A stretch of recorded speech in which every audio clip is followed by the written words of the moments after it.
नमस्कार दोस्तों, स्वागत है आपका बुक सेंसी पर। आज हम बात करने वाले हैं एक ऐसी किताब के बारे में जिसने लाखों लोगों की जिंदगी बदल दी। Autobiography of a yogi by Paramahansa Yogananda. क्या आपने कभी सोचा है कि इंसान के भीतर अद्भुत शक्तियां होती हैं? क्या आपने कभी ध्यान और आध्यात्मिकता की गहराई को महसूस किया है? क्या वाकई योग से चमत्कारी सिद्धियां प्राप्त की जा सकती हैं? यह सिर्फ एक किताब नहीं बल्कि एक आध्यात्मिक यात्रा है, एक ऐसे महान योगी की जिन्होंने पश्चिमी दुनिया को पहली बार योग और ध्यान की सच्ची शक्ति से परिचित कराया। इस किताब के लेखक हैं परमहंस योगानंद, जो अपनी आत्मकथा में हमें ऋषियों, सिद्ध योगियों, चमत्कारी घटनाओं और जीवन के गहरे रहस्यों से परिचित कराते हैं। ये किताब इतनी प्रभावशाली है कि स्टीव जॉब्स इसे अपनी लाइफ की सबसे पसंदीदा किताबों में से एक मानते थे। तो चलिए इस अद्भुत सफर पर चलते हैं और जानते हैं कि योगी की आत्मकथा हमें क्या सिखाती है। Chapter 1, my childhood. बचपन से ही मैं दुनिया को एक अलग नजरिए से देखता था। ये शब्द हैं परमहंस योगानंद के, जिन्होंने पूरी दुनिया को योग और ध्यान की शक्ति से परिचित कराया। इस अध्याय में वे हमें अपने बचपन की झलक दिखाते हैं, उनकी स्पिरिचुअल प्रवृत्ति, उनका परिवार और कैसे उनके अंदर बचपन से ही एक गहरी जिज्ञासा थी गॉड, योगा और सेंट्स के जीवन के प्रति। योगानंद जी का बचपन। परमहंस योगानंद का जन्म 5 जनवरी 1993 को गोरखपुर, भारत में हुआ। उनका असली नाम था मुकुंद लाल घोष। वे एक रिलीजियस बंगाली परिवार में जन्मे थे। उनके माता पिता गहरे डिवोटीज थे और उनका झुकाव बचपन से ही स्पिरिचुअलिटी की ओर था। बचपन से ही उनके अंदर सेंट्स और योगिस के प्रति गहरी सम्मान थी। वे अक्सर होली मैन की खोज में घर से भागने की कोशिश करते थे। उन्हें मटेरियलिस्ट चीजों से ज्यादा मेडिटेशन, तपस्या और गॉड से जुड़ने में रुचि थी। मदर का लव और पहली स्पिरिचुअल लर्निंग। योगानंद जी अपनी मदर के बहुत करीब थे। उनकी मां ने ही उन्हें पहला स्पिरिचुअल मैसेज दिया। सच्चे सेंट्स का ब्लेसिंग ही जीवन का सबसे बड़ा ट्रेजर होता है। उनकी मां चाहती थी कि मुकुंद सिर्फ आउटर वर्ल्ड को न देखें बल्कि अपने इनर सेल्फ करें। यही कारण था कि योगानंद जी बचपन से ही सेंट्स और मिस्टिक्स के प्रति अट्रैक्टेड थे। उन्होंने महसूस किया कि यह दुनिया सिर्फ एक फिजिकल प्लेस नहीं बल्कि एक गहरी स्पिरिचुअल एनर्जी से भरी हुई है। मिराक्युलस इवेंट्स और गॉड की खोज। बचपन में ही उन्होंने कई मिस्टीरियस इवेंट्स का अनुभव किया। उन्हें महसूस होने लगा कि ह्यूमन सिर्फ बॉडी नहीं है बल्कि उसमें डिवाइन एनर्जी भी होती है। वे मेडिटेशन और योगा की ओर अट्रैक्टेड होने लगे। इस अध्याय में हमें यह सिखाया जाता है कि स्पिरिचुअलिटी केवल एज से नहीं आती। यह एक सोल की क्वेस्ट है जो बचपन से ही जाग सकती है। Most important learnings. True spirituality जन्मजात होती है, यह सिर्फ प्रैक्टिस से प्रकट होती है। अगर आपकी सोल स्पिरिचुअल ट्रूथ की खोज में है तो यह वर्ल्ड आपको रोक नहीं सकता। मेडिटेशन और योगा के माध्यम से हम अपने रियल सेल्फ को पहचान सकते हैं। नेक्स्ट चैप्टर, कैसे योगानंद जी की मुलाकात ग्रेट सेंट से हुई और उन्होंने स्पिरिचुअलिटी की गहराई को समझा। जानने के लिए जुड़े रहिए। अगले चैप्टर में मिलते हैं। चैप्टर 2, मेरी मां की मृत्यु और एक होली मैन से मुलाकात। जीवन अनिश्चित है लेकिन आत्मा अमर है। परमहंस योगानंद अपने बचपन के सबसे दर्दनाक अनुभव को इस अध्याय में साझा करते हैं, उनकी मां की मृत्यु।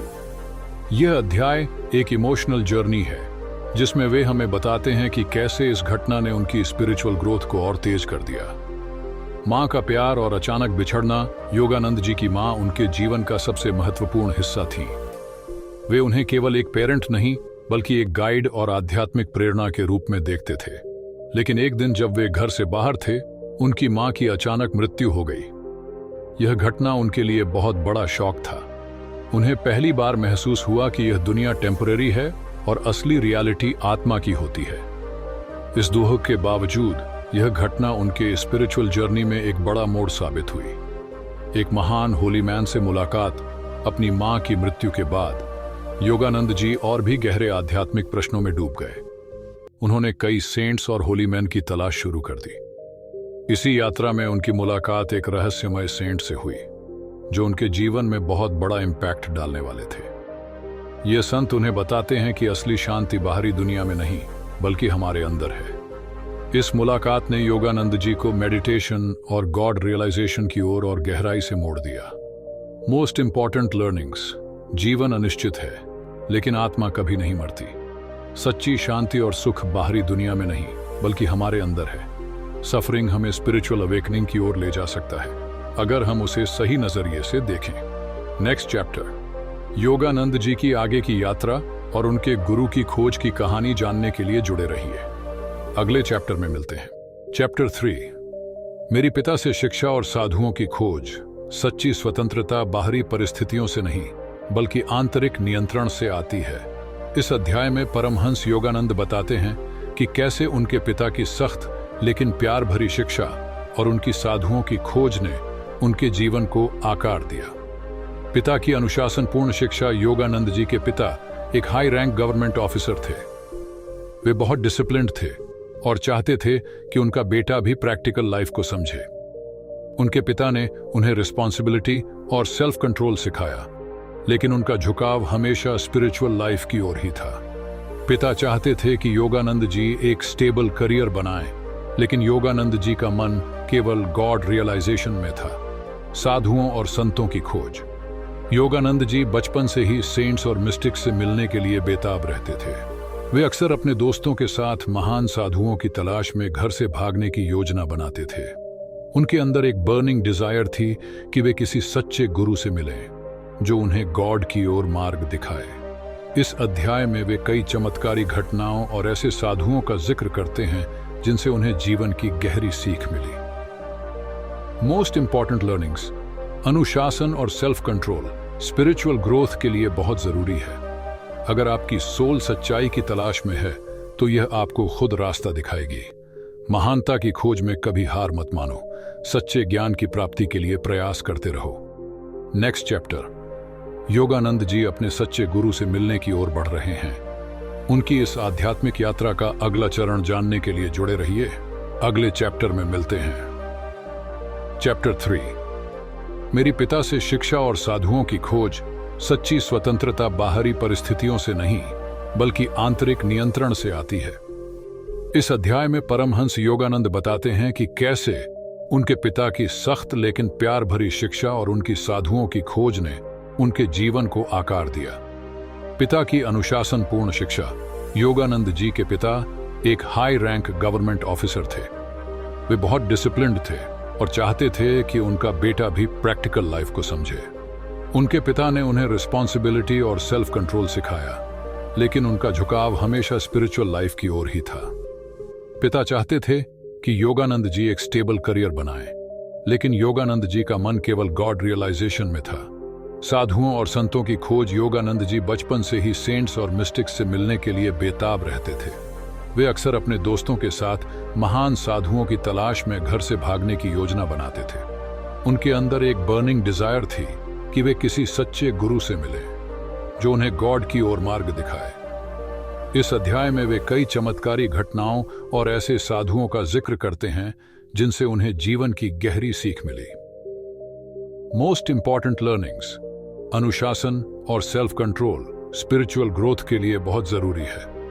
अगर आपकी सोल सच्चाई की तलाश में है, तो यह आपको खुद रास्ता दिखाएगी। महानता की खोज में कभी हार मत मानो। सच्चे ज्ञान की प्राप्ति के लिए प्रयास करते रहो। नेक्स्ट चैप्टर, योगानंद जी अपने सच्चे गुरु से मिलने की ओर बढ़ रहे हैं। उनकी इस आध्यात्मिक यात्रा का अगला चरण जानने के लिए जुड़े रहिए। अगले चैप्टर में मिलते हैं। चौथा अध्याय, घर छोड़ने की कोशिश और दिव्य हस्तक्षेप। जब आपकी आत्मा किसी उद्देश्य के लिए तड़पती है, तो पूरी सृष्टि आपको उसकी ओर धकेलने लगती है। इस अध्याय में योगानंद जी बताते हैं कि कैसे उन्होंने घर छोड़कर संतों के बीच जीवन बिताने की कोशिश की, लेकिन किस्मत ने उनके लिए कुछ और ही तय कर रखा था। घर से भागने की योजना। योगानंद जी का मन हमेशा से सांसारिक जीवन से हटकर स्पिरिचुअल पाथ पर जाने का था। उन्होंने अपने एक घनिष्ठ मित्र के साथ घर से भागने की योजना बनाई। उनकी इच्छा थी कि वे हिमालय जाकर महान योगियों से मिलें और साधना करें। वे आध्यात्मिक दुनिया की खोज में थे, जहां कोई बंधन न हो, सिर्फ ईश्वर की अनुभूति हो। लेकिन जब उन्होंने अपना सफर शुरू किया, तो कुछ चौंकाने वाली घटनाएं हुई। दिव्य हस्तक्षेप और पकड़े जाना। वे ट्रेन से दूर जाने की योजना बना रहे थे, लेकिन उनके एक रिश्तेदार ने उन्हें पहचान लिया। इस अनपेक्षित घटना के कारण उनकी योजना विफल हो गई और उन्हें वापस घर लौटना पड़ा। उन्होंने इसे एक डिवाइन साइन समझा कि अभी उनका समय नहीं आया था। इस घटना से उन्हें यह एहसास हुआ कि कभी कभी ईश्वर हमें हमारी योजना से रोकता है ताकि सही समय पर सही मार्ग पर ला सके। Most important learnings. जब आपकी आत्मा किसी उद्देश्य की ओर बढ़ती है तो ब्रह्मांड संकेत भेजता है। सही समय और सही मार्ग पर चलने के लिए धैर्य और विश्वास रखना जरूरी है। असफलता का मतलब यह नहीं कि आप गलत रास्ते पर हैं, बल्कि यह हो सकता है कि अभी सही समय न आया हो। Next chapter. योगानंद जी अब अपने सच्चे गुरु की ओर बढ़ रहे हैं। उनकी खोज और भी रोमांचक मोड़ लेने वाली है। अगले चैप्टर में मिलते हैं। चैप्टर 5, गुरु की खोज। जब शिष्य तैयार होता है तो गुरु स्वयं प्रकट हो जाता है। इस अध्याय में योगानंद जी बताते हैं कि कैसे उनकी आत्मा सच्चे गुरु की खोज में थी और किस तरह उनकी यह तलाश पूरी हुई। गुरु की तलाश में बेचैनी योगानंद जी के अंदर एक गहरी तड़प थी कि वे किसी ऐसे गुरु से मिलें जो उन्हें आत्मज्ञान की सही दिशा दिखा सके। उन्होंने कई साधुओं और संतों से मुलाकात की, लेकिन कोई भी उनकी आत्मा की जिज्ञासा को शांत नहीं कर पाया। उनका मन हमेशा कहता था कि कोई एक विशेष गुरु उनकी प्रतीक्षा कर रहा है। वे पूरे भारत में घूमकर अपने सच्चे मार्गदर्शक को खोजने के लिए तैयार थे, लेकिन यह यात्रा इतनी आसान नहीं थी। वे अपने भीतर कई सवालों और संघर्षों से गुजर रहे थे। लाहिड़ी महाशय के बारे में जानना। योगानंद जी को पहली बार महान योगी लाहिड़ी महाशय के बारे में सुनने का अवसर मिला। उन्हें यह एहसास हुआ कि ये वही दिव्य संत हैं जिनका जिक्र कई योगियों ने किया था, लेकिन लाहिड़ी महाशय तो इस संसार को पहले ही छोड़ चुके थे। अब वे किसके पास जाएं? इसी खोज के दौरान उन्हें एक संकेत मिला कि उनका गुरु भी उन्हीं की परंपरा से आने वाला है। Most important learnings. सच्चे गुरु की खोज एक आत्मिक यात्रा होती है जो केवल मन से नहीं बल्कि हृदय से की जाती है। जब हम पूरी श्रद्धा से किसी चीज की तलाश करते हैं तो पूरी सृष्टि हमें सही दिशा में ले जाने लगती है। महान संत और योगी किसी विशेष जाति, संप्रदाय या स्थान से बंधे नहीं होते। वे हर सच्चे साधक का मार्गदर्शन करते हैं। Next chapter. क्या योगानंद जी अपने सच्चे गुरु से मिल पाएंगे? उनकी यह रोमांचक यात्रा अगले अध्याय में जारी रहेगी। जुड़े रहिए, अगले चैप्टर में मिलते हैं। चैप्टर 6, मेरे गुरु श्री युक्तेश्वर से पहली भेंट। गुरु केवल एक शिक्षक नहीं होते, वे एक शिष्य की आत्मा को दिव्यता की ओर जगाने वाले प्रकाश होते हैं। इस अध्याय में योगानंद जी की वह महान घड़ी आती है जब वे अपने सच्चे गुरु श्री युक्तेश्वर गिरी से पहली बार मिलते हैं। यह मुलाकात उनकी पूरी जीवन यात्रा का सबसे बड़ा मोड़ था। गुरु से पहली मुलाकात। योगानंद जी की आत्मा एक सच्चे गुरु की तलाश में थी। एक दिन जैसे किसी अदृश्य शक्ति ने उन्हें खींचा, वे श्री युक्तेश्वर गिरी से मिलने के लिए एक आश्रम पहुंचे। जैसे ही उनकी नजर अपने गुरु पर पड़ी, उनके मन में एक अजीब शांति और गहरी पहचान की भावना जागी। बिना किसी शब्द के वे समझ गए कि यही उनके सच्चे गुरु हैं। गुरु और शिष्य के बीच की यह पहली भेंट एक आत्मिक पुनर्मिलन की तरह थी, मानो वे जन्मों से एक दूसरे को जानते हों। गुरु की दिव्य दृष्टि और पहला उपदेश। श्री युक्तेश्वर गिरी ने पहली ही नजर में योगानंद जी को पहचान लिया। भेजा गया था। उन्होंने उन्हें सिखाया कि सच्ची आध्यात्मिकता केवल ध्यान और साधना में नहीं बल्कि संतुलित जीवन जीने में भी है। गुरु की पहली ही शिक्षा थी आत्मसंयम, साधना और एक सशक्त जीवन जीने का महत्व। गुरु शिष्य का दिव्य संबंध। योगानंद जी को लगा कि उन्होंने अपने जीवन की सबसे बड़ी तलाश पूरी कर ली है। श्री युक्तेश्वर गिरी न केवल एक आध्यात्मिक गुरु थे, बल्कि वे एक वैज्ञानिक दृष्टिकोण से भी अध्यात्म को समझाने वाले थे। उन्होंने योगानंद जी को आत्मशक्ति और ब्रह्मांडीय चेतना का गहरा ज्ञान देना शुरू किया। सच्चा गुरु केवल ज्ञान नहीं देता, वह शिष्य के पूरे अस्तित्व को बदल देता है। Most important learnings. गुरु केवल एक शिक्षक नहीं होते, वे एक आत्मिक मार्गदर्शक होते हैं। सच्चा गुरु मिलने पर हमारी आत्मा उसे तुरंत पहचान लेती है। आध्यात्मिकता का मतलब केवल साधना नहीं बल्कि संतुलित और जागरूक जीवन जीना है। Next chapter. अब योगानंद जी अपने गुरु की छत्र छाया में सीखने वाले हैं। उनकी आध्यात्मिक यात्रा अब एक नई दिशा में बढ़ने वाली है। अगले अध्याय में जानेंगे कि गुरु श्री युक्तेश्वर उन्हें किस तरह तैयार करते हैं। चैप्टर 7, मेरे गुरु के साथ प्रशिक्षण। गुरु केवल ज्ञान नहीं देते, वे हमारे भीतर छिपे आत्मिक प्रकाश को जागृत करते हैं। इस अध्याय में योगानंद जी बताते हैं कि कैसे उनके गुरु श्री युक्तेश्वर गिरी ने उन्हें कठोर लेकिन गहरी आध्यात्मिक शिक्षा दी। गुरु का अनुशासन और प्रेम, योगानंद जी को लगा था कि उनके गुरु केवल प्रेम और करुणा से सिखाएंगे, लेकिन जल्द ही उन्हें एहसास हुआ कि सच्ची शिक्षा अनुशासन और आत्मसंयम से आती है। श्री युक्तेश्वर गिरी बेहद अनुशासन प्रिय थे और छोटी छोटी बातों में भी सटीकता और स्पष्टता की अपेक्षा करते थे।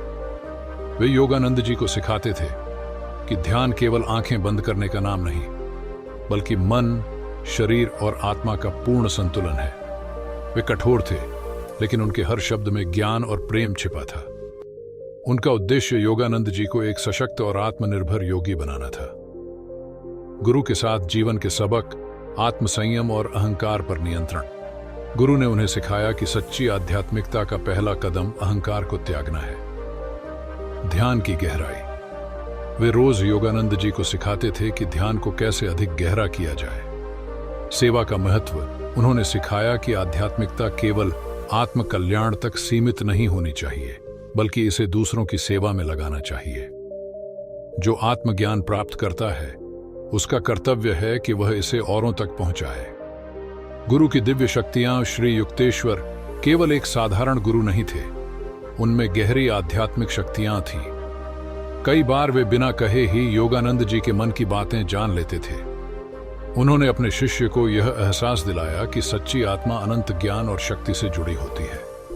इस अध्याय में योगानंद जी हमें बताते हैं कि गुरु केवल बाहरी शिक्षा नहीं देते, वे हमारे भीतर छिपी दिव्यता को प्रकट करने में मदद करते हैं।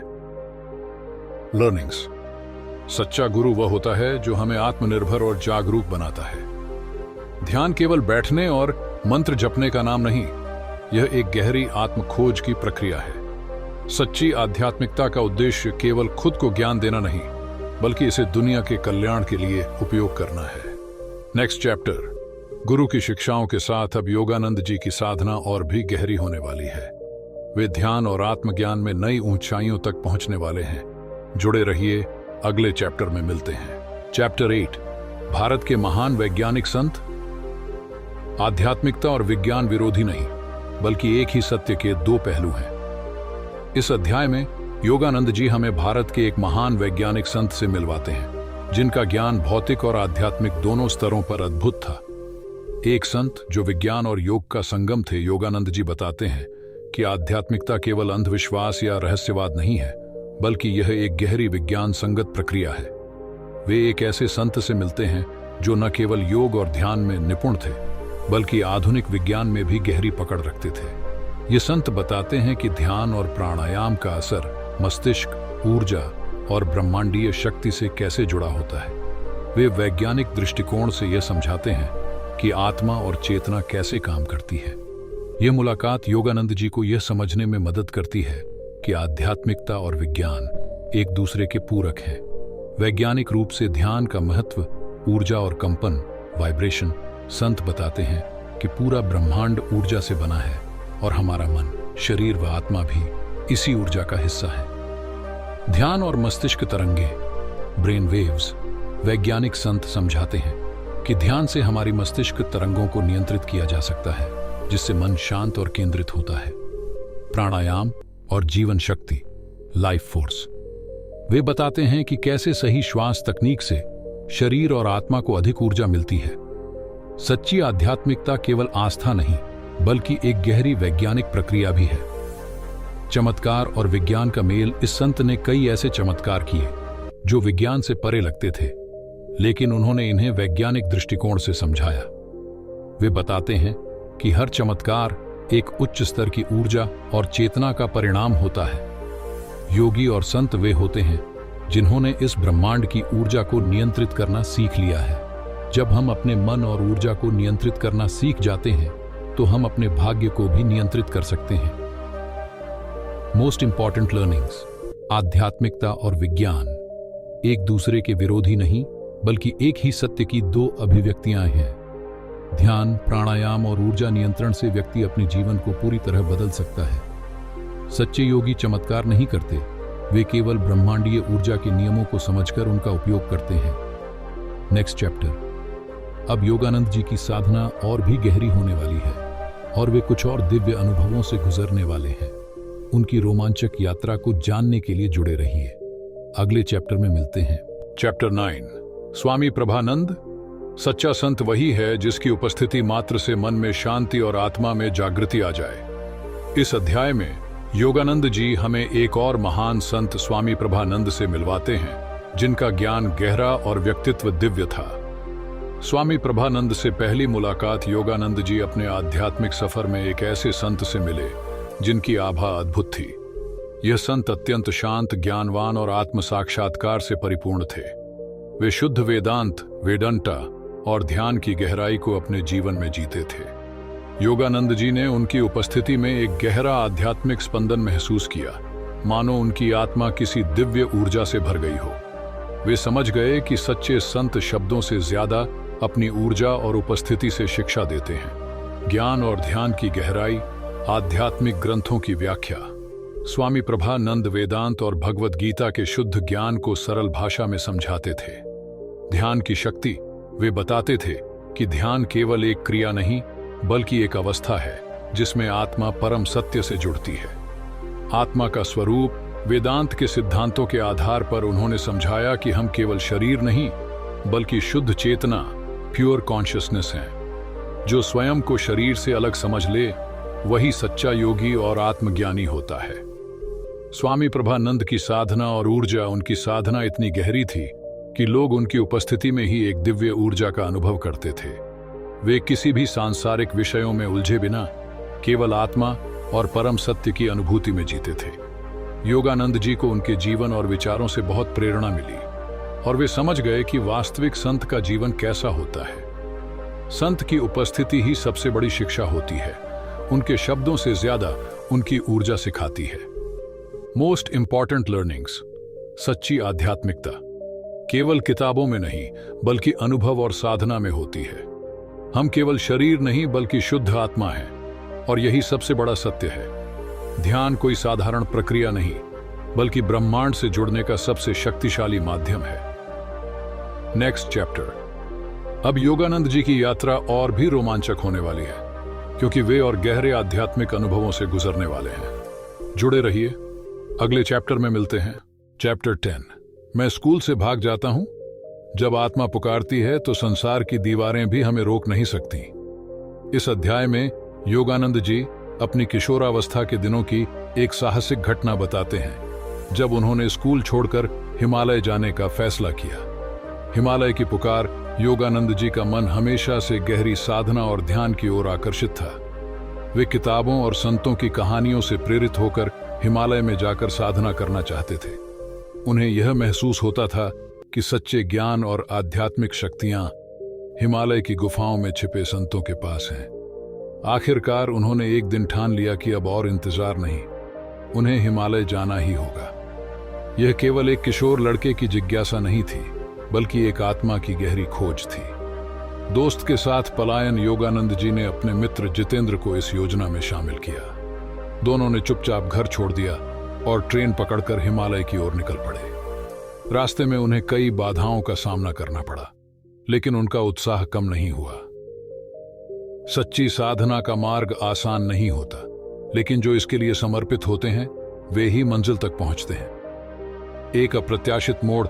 जब वे अपनी यात्रा में आगे बढ़ रहे थे, तभी एक रहस्यमय घटना घटी। एक व्यक्ति जो उनके परिवार का मित्र था, अचानक उनके सामने आ गया। उसने उन्हें पहचान लिया और उन्हें वापस लौटने के लिए कहा।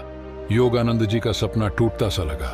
अंततः उन्हें वापस अपने घर लौटना पड़ा, लेकिन यह अनुभव उनके लिए एक महत्वपूर्ण सीख बन गया। इस घटना ने उन्हें सिखाया कि भागकर नहीं, बल्कि अपने गुरु के मार्गदर्शन में ही सच्ची आध्यात्मिकता प्राप्त की जा सकती है।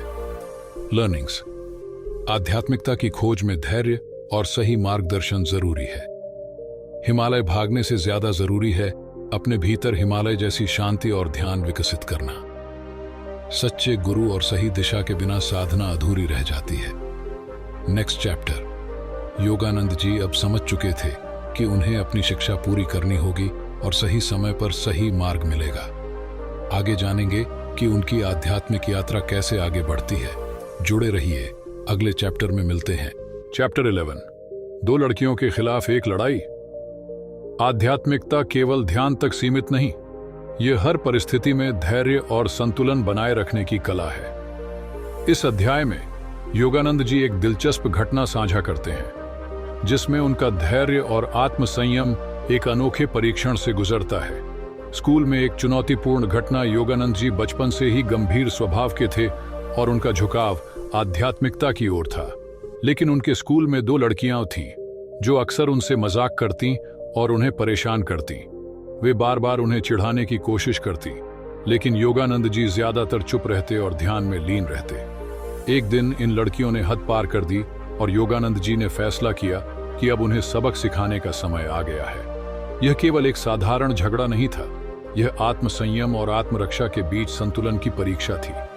संयम बनाम क्रोध। योगानंद जी जानते थे कि क्रोध और हिंसा आध्यात्मिक साधकों के लिए सही रास्ता नहीं है, लेकिन वे यह भी समझते थे कि आत्मरक्षा करना और अपने आत्मसम्मान की रक्षा करना जरूरी है।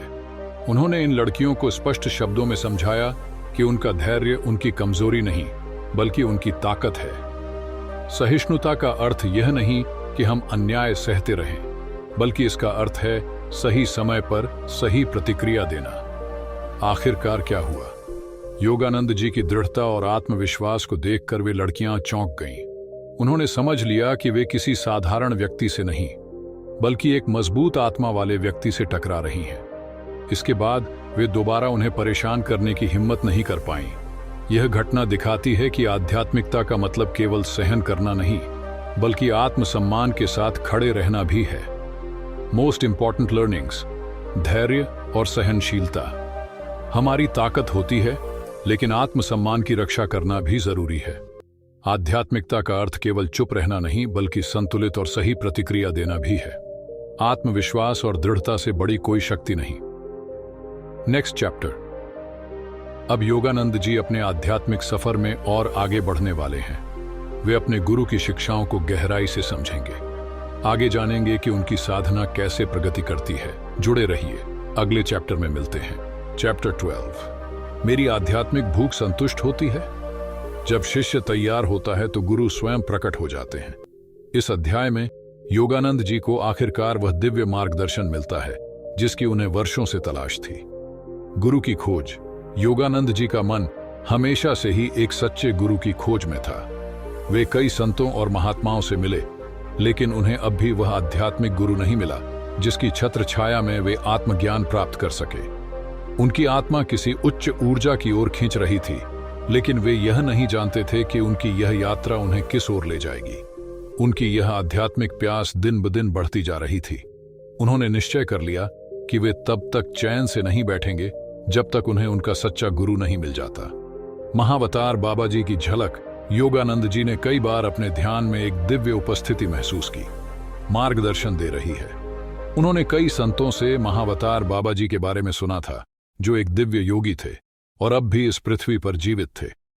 गुरु केवल एक शिक्षक नहीं होते, वे शिष्य की आत्मा को जागृत करने वाले होते हैं। आखिरकार मेरी खोज पूरी हुई। लंबे समय की खोज के बाद योगानंद जी को आखिरकार वह दिव्य अनुभव प्राप्त हुआ जिसका वे वर्षों से इंतजार कर रहे थे।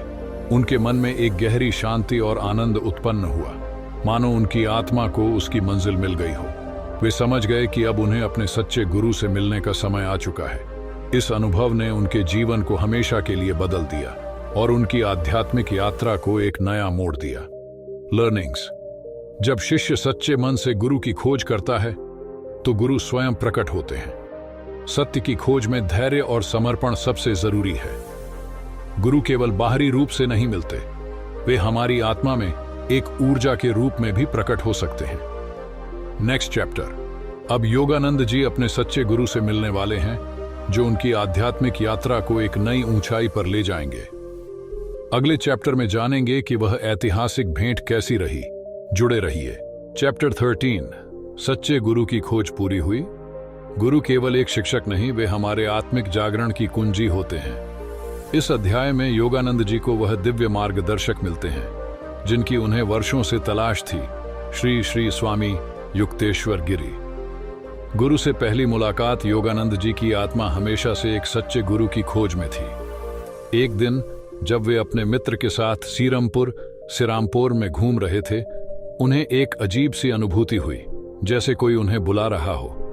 वे बिना सोचे एक गली में मुड़े और अचानक उनकी नजर एक साधु पर पड़ी, स्वामी युक्तेश्वर गिरी। जैसे ही उन्होंने उनके चेहरे की ओर देखा, एक दिव्य प्रकाश और अपार शांति का अनुभव हुआ। उन्हें तुरंत ही एहसास हो गया, यही मेरे सच्चे गुरु हैं। गुरु शिष्य का गहरा संबंध। योगानंद जी बिना किसी झिझक के स्वामी युक्तेश्वर के चरणों में गिर पड़े और बोले, गुरुदेव, मैं आपको कब से ढूंढ रहा था। स्वामी युक्तेश्वर शांत स्वर में बोले, क्या तुम वाकई इतने देर से आ रहे थे? मैं तो कब से तुम्हारी राह देख रहा था। इन शब्दों को सुनते ही योगानंद जी की आंखों से आंसू बहने लगे। उन्हें लगा जैसे उनकी आत्मा ने अपनी मंजिल पा ली हो। गुरु और शिष्य का संबंध केवल इस जन्म तक सीमित नहीं होता, यह कई जन्मों की साधना का परिणाम होता है। गुरु की पहली शिक्षा स्वामी युक्तेश्वर ने योगानंद जी को अपने पास बैठाया और पहली ही मुलाकात में उन्हें गहरी आध्यात्मिक सीख दी। उन्होंने कहा, सच्ची भक्ति केवल भावनाओं से नहीं, बल्कि अनुशासन, ध्यान और आत्म संयम से प्राप्त होती है। उन्होंने समझाया कि सच्ची साधना का मार्ग कठिन होता है, लेकिन जो सच्चे हृदय से इसका अनुसरण करता है, वह परम सत्य को प्राप्त कर सकता है। योगानंद जी को अब अपना मार्गदर्शक मिल चुका था। अब उनकी साधना और भी गहरी होने वाली थी। Most important learnings. सच्चा गुरु वही होता है जो शिष्य की आत्मा को परमात्मा से जोड़ता है। गुरु से मिलने के लिए बाहरी यात्रा नहीं, बल्कि आंतरिक खोज जरूरी है। साधना में केवल भक्ति ही नहीं, बल्कि अनुशासन और समर्पण भी आवश्यक होता है। Next chapter. अब योगानंद जी की साधना शुरू होने वाली है। गुरु युक्तेश्वर के मार्गदर्शन में वे गहरी ध्यान साधना और योग सीखेंगे। अगले चैप्टर में जानेंगे कि उनकी शिक्षा कैसे आगे बढ़ती है। जुड़े रहिए। 14वां अध्याय, अनुशासन और गुरु की कृपा। गुरु का प्रेम हमें संवारता है, लेकिन उनका अनुशासन हमें आकार देता है। इस अध्याय में योगानंद जी अपने गुरु स्वामी युक्तेश्वर गिरी के मार्गदर्शन में एक नया जीवन शुरू करते हैं, जहां उन्हें सच्चे साधक के अनुशासन और आत्म संयम का महत्व समझ आता है।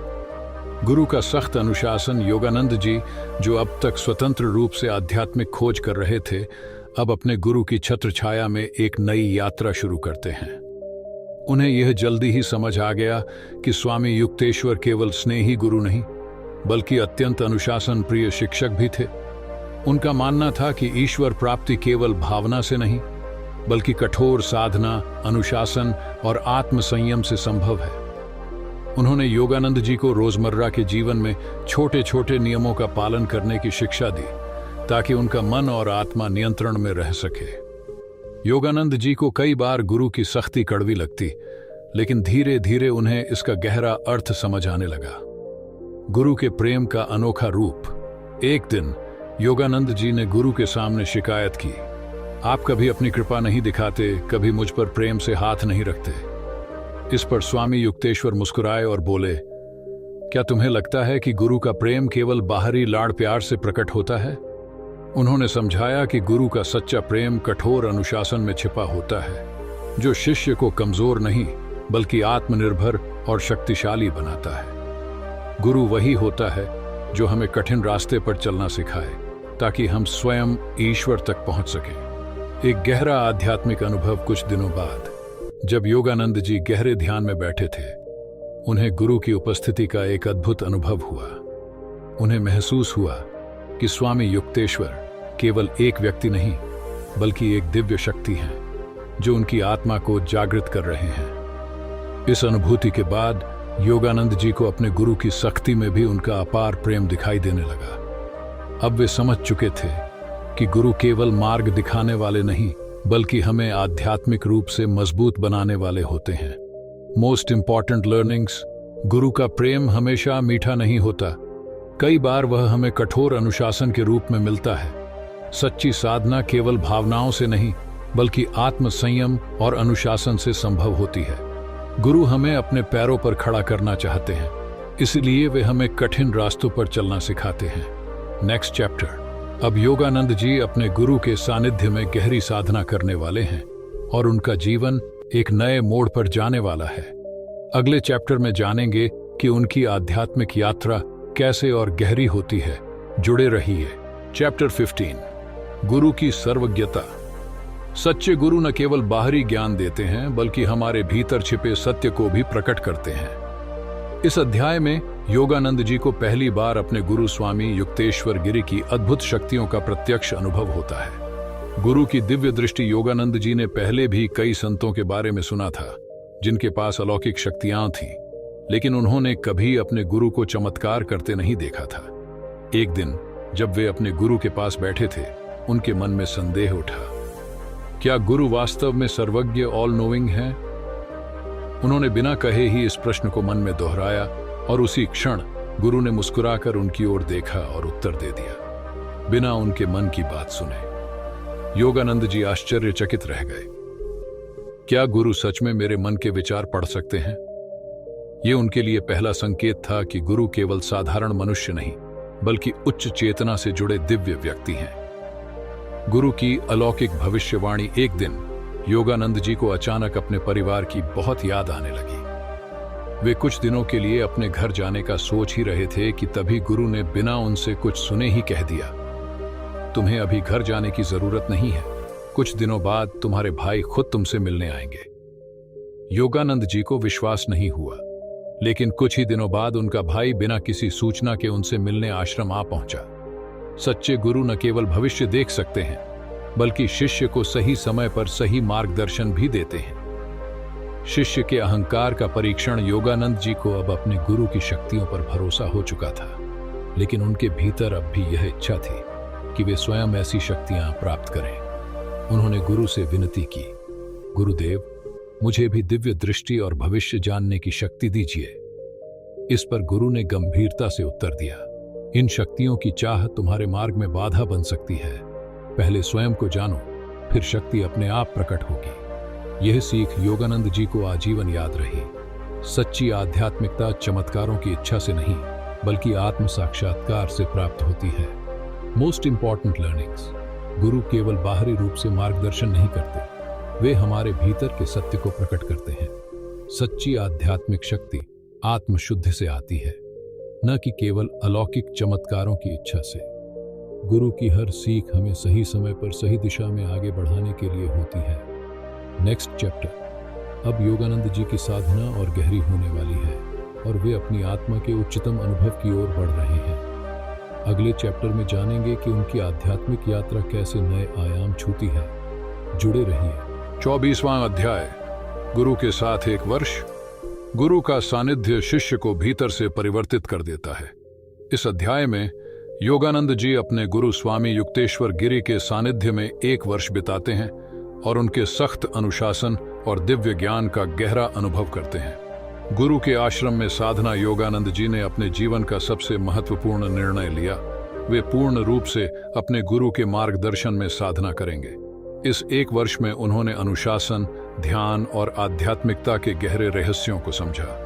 गुरु का नियम था, साधक को हमेशा संतुलन में रहना चाहिए, चाहे परिस्थितियां कैसी भी हों। योगानंद जी को न केवल ध्यान और योग सिखाया गया बल्कि उन्हें सांसारिक उत्तरदायित्वों का भी ज्ञान दिया गया। वे अब समझने लगे थे कि साधना का अर्थ केवल ध्यान में बैठना नहीं बल्कि हर परिस्थिति में ईश्वर के साथ जुड़े रहना है।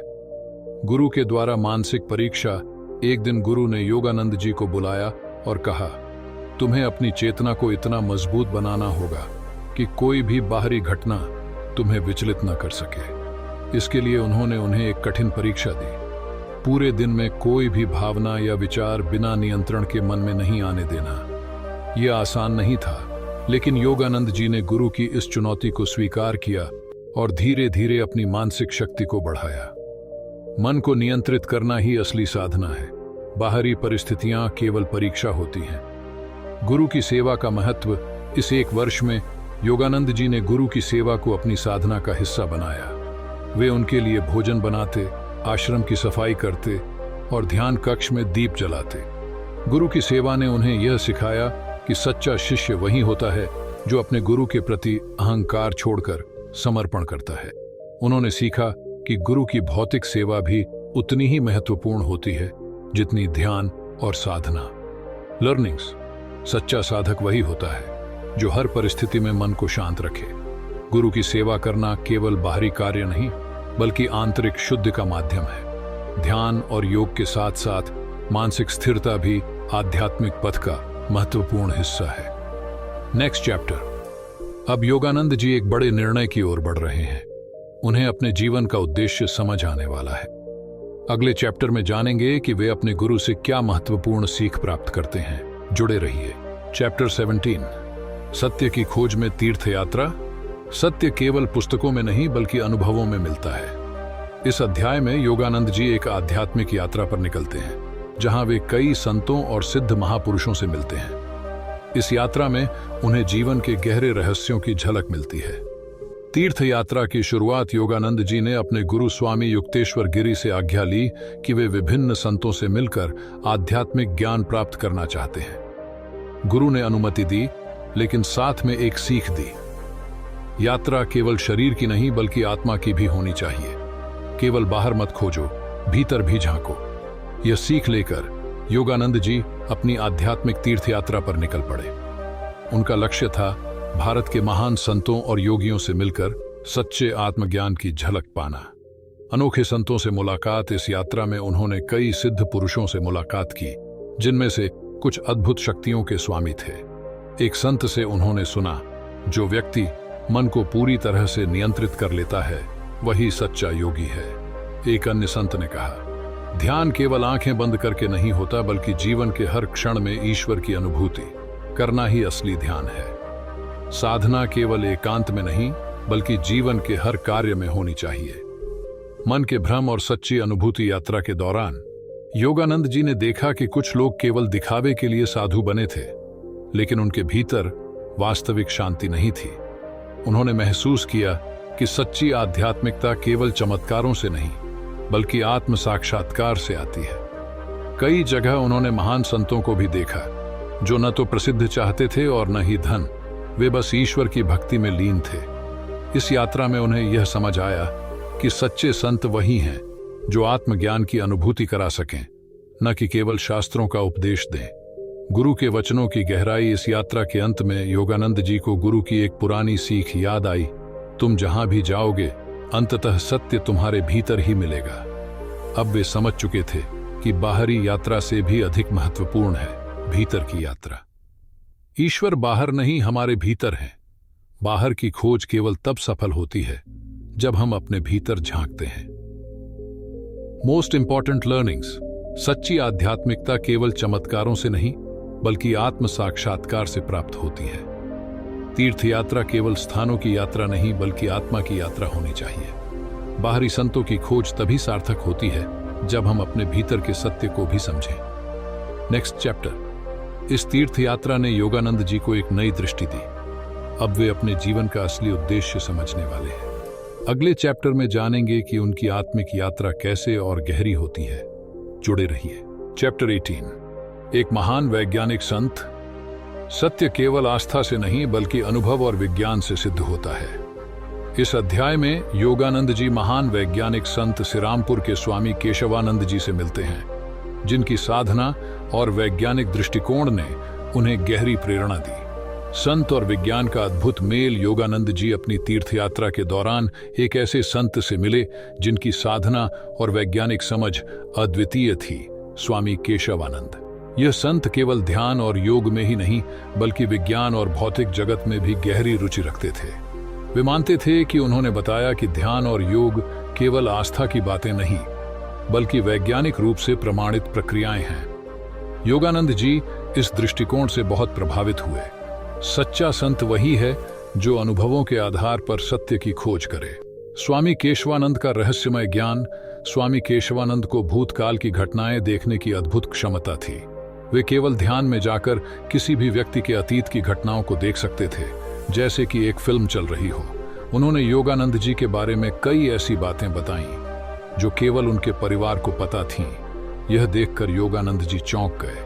हमारी चेतना समय और स्थान की सीमाओं को पार कर सकती है अगर हम उसे सही दिशा में प्रशिक्षित करें। योग और चेतना का विज्ञान। इस मुलाकात में योगानंद जी ने जाना कि हमारा मस्तिष्क और चेतना असीमित शक्ति से भरी हुई है। स्वामी केशवानंद ने उन्हें समझाया कि ध्यान से मस्तिष्क की छुपी हुई क्षमताएं जागृत होती हैं। योग केवल आत्मज्ञान ही नहीं बल्कि मानसिक और शारीरिक विकास का भी साधन है। हर विचार ऊर्जा का एक रूप है और इसे सही दिशा में केंद्रित किया जाए तो चमत्कारी परिणाम मिल सकते हैं। योगानंद जी को यह स्पष्ट हो गया कि योग केवल धार्मिक साधना नहीं बल्कि एक वैज्ञानिक प्रक्रिया भी है। गुरु की दी हुई सीख का प्रमाण जब योगानंद जी स्वामी केशवानंद से मिले तो उन्हें अपने गुरु स्वामी युक्तेश्वर गिरि की दी हुई सीख याद आई। जब ध्यान और विज्ञान मिलते हैं तो सच्चा ज्ञान प्रकट होता है। यह मुलाकात उनके लिए गुरु की उस सीख का प्रमाण बन गई। आध्यात्मिकता केवल विश्वास नहीं बल्कि सत्य के प्रत्यक्ष अनुभव का मार्ग है। मोस्ट इंपॉर्टेंट लर्निंग्स, योग और ध्यान केवल धार्मिक प्रथाएं नहीं बल्कि गहरी वैज्ञानिक प्रक्रियाएं भी हैं। चेतना की शक्ति से हम समय और स्थान की सीमाओं को पार कर सकते हैं। सच्ची आध्यात्मिकता अनुभव और विज्ञान के मेल से ही प्राप्त होती है। Next chapter. अब योगानंद जी की यात्रा और भी रोमांचक मोड़ लेने वाली है। वे एक ऐसे संत से मिलने वाले हैं जिनके पास अद्भुत सिद्धियां हैं। अगले चैप्टर में जानेंगे कि वे किस संत से मिलते हैं और क्या नया सीखते हैं। जुड़े रहिए। चैप्टर 19। मेरी जन्म कुंडली और भविष्य की भविष्यवाणी। भविष्य हमारे कर्मों पर निर्भर करता है, लेकिन कुछ संत इसे पहले से देख सकते हैं। इस अध्याय में योगानंद जी एक प्रसिद्ध ज्योतिषी संत से मिलते हैं जो उनकी जन्म कुंडली देखकर उनके भविष्य की सटीक भविष्यवाणी करते हैं। ज्योतिष विद्या और आध्यात्मिकता। योगानंद जी हमेशा से इस सवाल से जूझ रहे थे, क्या हमारा भविष्य पहले से तय होता है या हम इसे बदल सकते हैं? इस सवाल का जवाब उन्हें तब मिला जब वे स्वामी प्राणबानंद नामक संत से मिले जो ज्योतिष विद्या में निपुण थे। इस संत ने बिना किसी पूर्व जानकारी के उनकी जन्म तिथि और घटनाओं को बिल्कुल सही बता दिया। योगानंद जी आश्चर्य में पड़ गए, क्या हमारा भाग्य पहले से तय होता है? संत ने उत्तर दिया, ज्योतिष केवल संभावनाएं दिखाता है, लेकिन मनुष्य के कर्म ही अंतिम भविष्य तय करते हैं। अचूक भविष्यवाणी। स्वामी प्राणबानंद ने योगानंद जी को बताया कि तुम एक दिन पश्चिम अमेरिका जाओगे और वहां योग का प्रचार करोगे। तुम्हारा जीवन केवल भारत तक सीमित नहीं रहेगा बल्कि पूरी दुनिया तुम्हारे कार्यों को जानेगी। यह भविष्यवाणी सुनकर योगानंद जी चौंक गए, क्योंकि उस समय उनके मन में ऐसा कोई विचार भी नहीं था। बाद में जब वे वास्तव में अमेरिका गए और पूरी दुनिया में योग और ध्यान का प्रचार किया तो उन्हें इस भविष्यवाणी की सटीकता का एहसास हुआ। भविष्य की झलक मिल सकती है, लेकिन उसे आकार देने की शक्ति हमारे कर्मों में ही है। क्या हम अपना भाग्य बदल सकते हैं? इस बातचीत के दौरान योगानंद जी ने पूछा, क्या हम अपने कर्मों से अपनी जन्म कुंडली और भाग्य को बदल सकते हैं? संत ने उत्तर दिया, कुछ घटनाएं पहले से तय होती हैं, जैसे जन्म और मृत्यु, लेकिन जीवन के बीच की घटनाएं तुम्हारे कर्मों पर निर्भर करती हैं। ध्यान, सेवा और अच्छे कर्म तुम्हारे भाग्य को बदल सकते हैं। इसका अर्थ था कि ज्योतिष कोई अटल सत्य नहीं बल्कि संभावनाओं का विज्ञान है। गुरु की सीख और निष्कर्ष। इस अनुभव के बाद योगानंद जी को अपने गुरु स्वामी युक्तेश्वर गिरि की एक पुरानी सीख याद आई, कर्म सबसे बड़ी शक्ति है। यदि कोई व्यक्ति सही साधना करे तो वह अपने भाग्य को भी बदल सकता है। उन्होंने यह समझ लिया कि ज्योतिष भविष्य दिखा सकता है, लेकिन वह पत्थर की लकीर नहीं है। सच्ची निष्ठा से व्यक्ति अपने जीवन को नई दिशा दे सकता है। हमारे कर्म ही हमारा असली भाग्य बनाते हैं। Most important learnings. ज्योतिष संभावनाओं का विज्ञान है, लेकिन हमारे कर्म सबसे महत्वपूर्ण हैं। कुछ घटनाएं तय हो सकती हैं, लेकिन हम अपने जीवन की दिशा बदल सकते हैं।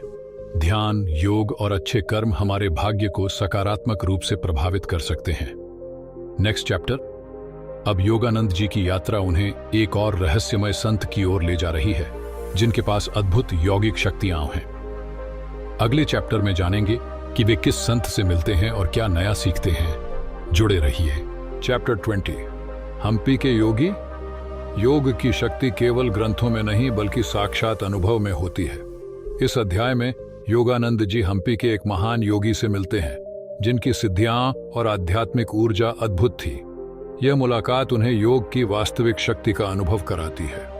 हम्पी एक प्राचीन आध्यात्मिक भूमि। हम्पी जो कभी विजयनगर साम्राज्य की राजधानी थी, अपनी ऐतिहासिक और आध्यात्मिक विरासत के लिए प्रसिद्ध है। योगानंद जी इस रहस्यमय भूमि पर पहुंचे जहां उन्हें एक ऐसे योगी के बारे में पता चला जिनकी साधना अनगिनत वर्षों से चल रही थी। वे इस योगी से मिलने के लिए उत्सुक थे क्योंकि उन्होंने सुना था कि वह बिना भोजन और पानी के केवल ध्यान से जीवित रहते थे। क्या यह संभव था? योगानंद जी इस सत्य को जानना चाहते थे। हम्पी के योगी से मुलाकात। जब योगानंद जी इस योगी के पास पहुंचे तो उन्होंने देखा कि वे अत्यंत शांत और ऊर्जा से भरे हुए थे।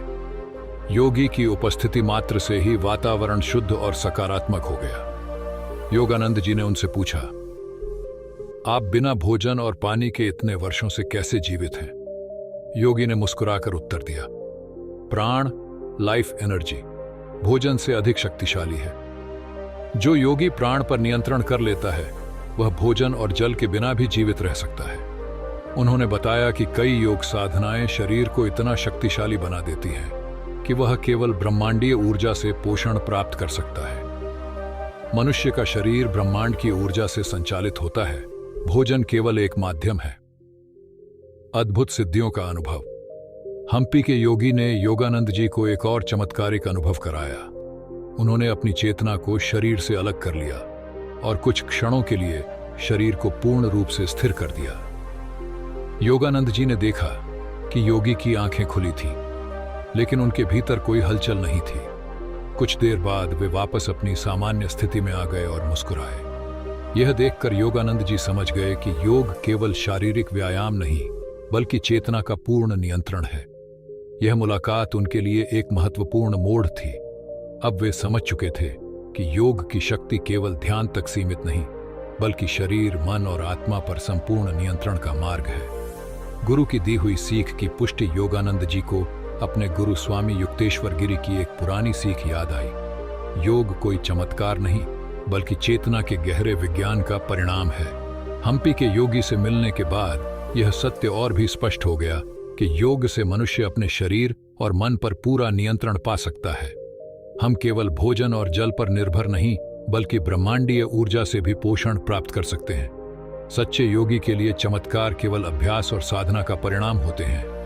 योग का असली उद्देश्य केवल शरीर को स्वस्थ बनाना नहीं बल्कि आत्मा को जागृत करना है। Most important learnings. योग केवल व्यायाम नहीं बल्कि ऊर्जा और चेतना का विज्ञान है। प्राणायाम और ध्यान से शरीर को भोजन और जल के बिना भी ऊर्जा मिल सकती है। योगी साधना से अपने शरीर और चेतना पर पूर्ण नियंत्रण प्राप्त कर सकते हैं। Next chapter. अब योगानंद जी की यात्रा उन्हें और भी गहरे आध्यात्मिक अनुभवों की ओर ले जा रही है। अगले चैप्टर में जानेंगे कि वे किस और महान संत से मिलते हैं और क्या नया सीखते हैं। जुड़े रहिए। चैप्टर 21। मद्रास में एक संत और भविष्य की यात्रा। आध्यात्मिक यात्रा केवल भीतर की खोज नहीं बल्कि सही मार्गदर्शन और गुरु कृपा से पूर्ण होती है। इस अध्याय में योगानंद जी मद्रास, अब चेन्नई में एक संत से मिलते हैं जो उन्हें भविष्य की एक महत्वपूर्ण यात्रा के संकेत देते हैं। मद्रास की आध्यात्मिक यात्रा। योगानंद जी अपनी आध्यात्मिक खोज के दौरान मद्रास, चेन्नई पहुंचे, जो उस समय भारत के प्रमुख बौद्धिक और आध्यात्मिक केंद्रों में से एक था। यहां उन्होंने एक रहस्यमय संत से मुलाकात की जिनकी दृष्टि भविष्य को देखने में सक्षम थी। योगानंद जी को यह जानने की जिज्ञासा थी कि उनका आगे का मार्ग क्या होगा। क्या वे केवल भारत में रहेंगे या उनका आध्यात्मिक कार्य दुनिया तक फैलेगा। संत ने उन्हें एक ऐसी भविष्यवाणी सुनाई जो उनके जीवन का सबसे बड़ा मोड़ साबित होने वाली थी। भविष्य की महत्वपूर्ण भविष्यवाणी। जब योगानंद जी ने संत से अपने जीवन के उद्देश्य के बारे में पूछा तो उन्होंने मुस्कुराकर कहा, तुम्हारी यात्रा भारत तक सीमित नहीं रहेगी। एक दिन तुम पश्चिम अमेरिका जाओगे और वहां योग और ध्यान का प्रचार करोगे। तुम्हारी शिक्षाएं पूरी दुनिया में फैलेंगी और लाखों लोग तुमसे प्रेरणा लेंगे। योगानंद जी यह सुनकर चौंक गए क्योंकि उन्हें इस बात का कोई पूर्वाभास नहीं था। हालांकि उनके हृदय में एक गहरी अनुभूति हुई कि यह भविष्यवाणी सत्य हो सकती है। यह भविष्यवाणी पूरी तरह सच साबित हुई जब कुछ वर्षों बाद योगानंद जी अमेरिका गए और वहां योग का प्रचार किया। आध्यात्मिकता और विज्ञान का संगम। मद्रास के इस संत ने योगानंद जी को एक और महत्वपूर्ण शिक्षा दी। सच्ची आध्यात्मिकता केवल विश्वास से नहीं बल्कि अनुभव और विज्ञान से सिद्ध होती है। योग, ध्यान और प्राणायाम केवल धार्मिक साधनाएं नहीं, बल्कि मानव चेतना को जागृत करने के वैज्ञानिक तरीके हैं। इस सीख ने योगानंद जी को प्रेरित किया कि वे योग और ध्यान को आध्यात्मिकता और विज्ञान के मेल के रूप में पूरी दुनिया में प्रस्तुत करें। सच्चा योग केवल मंदिरों और आश्रमों तक सीमित नहीं, बल्कि हर व्यक्ति के जीवन में एक अनुभव होना चाहिए। गुरु की दी हुई सीख की पुष्टि इस मुलाकात के बाद योगानंद जी को अपने गुरु स्वामी युक्तेश्वर गिरी की एक पुरानी सीख याद आई। एक दिन तुम्हें पश्चिम अमेरिका जाना होगा और वहां भारत के योग और ध्यान का संदेश फैलाना होगा। अब उन्हें यह समझ में आने लगा था कि उनकी आध्यात्मिक यात्रा केवल भारत तक सीमित नहीं रहेगी। योग और ध्यान को पूरी दुनिया में पहुंचाने की जिम्मेदारी उन्हीं पर आने वाली थी। यह केवल उनकी व्यक्तिगत यात्रा नहीं, बल्कि संपूर्ण मानवता के लिए एक मिशन था। योग केवल भारतीय संस्कृति की धरोहर नहीं, बल्कि पूरी दुनिया के लिए एक उपहार है। Most important learnings. Yogananda ji के अमेरिका जाने की भविष्यवाणी इस अध्याय में पहली बार होती है। आध्यात्मिकता केवल विश्वास नहीं, बल्कि एक वैज्ञानिक प्रक्रिया भी है। योग और ध्यान पूरी मानवता के लिए है, न कि केवल भारत के लिए। Next chapter. अब योगानंद जी की यात्रा उन्हें उनके जीवन के सबसे महत्वपूर्ण मोड़ की ओर ले जा रही है। वे अमेरिका जाने की तैयारी करने वाले हैं। अगले चैप्टर में जानेंगे कि वे इस बड़ी यात्रा के लिए कैसे तैयार होते हैं और उनके जीवन में क्या नया बदलाव आता है। जुड़े रहिए। चैप्टर 22, पश्चिम की ओर यात्रा। योग का संदेश अब पूरी दुनिया तक पहुंचेगा। इस अध्याय में योगानंद जी अपनी सबसे बड़ी यात्रा के लिए तैयार होते हैं, अमेरिका जाने के लिए। यह वह क्षण था जब उनकी जीवन यात्रा एक नए मिशन में बदल गई। अमेरिका जाने का आह्वान। योगानंद जी को आंतरिक रूप से यह आभास हो चुका था कि उनका कार्य केवल भारत तक सीमित नहीं रहेगा। 1920 में उन्हें international Congress of religious liberals में भारत का प्रतिनिधित्व करने का निमंत्रण मिला। यह सम्मेलन बोस्टन, अमेरिका में आयोजित हो रहा था और यहां उन्हें भारत के योग और ध्यान के बारे में भाषण देना था। यह निमंत्रण उनके गुरु स्वामी युक्तेश्वर गिरी की भविष्यवाणी को सच साबित कर रहा था। गुरु का आशीर्वाद और विदाई। अमेरिका जाने से पहले योगानंद जी अपने गुरु स्वामी युक्तेश्वर गिरी से अंतिम बार मिलने के लिए सेरमपुर पहुंचे। गुरु ने उन्हें आशीर्वाद दिया और कहा, तुम्हें पश्चिम में योग का दीपक जलाना है।